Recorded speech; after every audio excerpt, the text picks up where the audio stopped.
Точность установки бордюрного камня мастер выверяет до миллиметра. С наступлением теплых дней на окружном шоссе работа закипела. Реконструкция идет сразу на нескольких участках, чтобы уложиться в установленные сроки. До конца этого года дорога протяженностью более 4 километров должна быть полностью готова. Можно сказать то, что идем к асфальтированию дороги. Дорожную одежду уже уложили, то есть сейчас уже идет планировка полным ходом под укладку асфальта первого слоя. Проектировщики постарались учесть все пожелания горожан. На шоссе появятся удобные велодорожки, увеличено количество остановок. Дорожный сезон 2021 года станет для Якутска одним из самых насыщенных. По плану будут отремонтированы 36 улиц, а это более 48 километров дорог.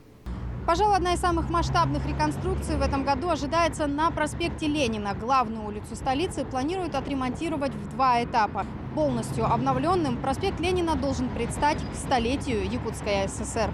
Кроме обновления асфальтового покрытия на проспекте Ленина, планируют реализовать проект «Чистое небо». Большую часть проводов спрячут под землю. Помимо реализации уже намеченных планов, дорожники уже сейчас готовятся к началу работ на объектах 2022 года. На стадии согласования проектов и прохождения экспертизы сейчас находится 8 объектов. Из основных улиц, которые у нас предполагаются плюс 36 к началу работ в этом году, это такие улицы, как Бабушкина, улица Пирогова, улица Нагорная, улицу Можайского мы предполагаем начать к осени, но тем не менее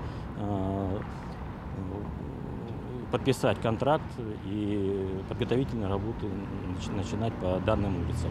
Впервые за долгое время ремонтные работы пройдут и на улицах пригородов Якутска. Так, например, в Мархе запланирована реконструкция улицы Олега Кошевого. Анна Лебединская, Сергей Заборовский. Вести. Якутск.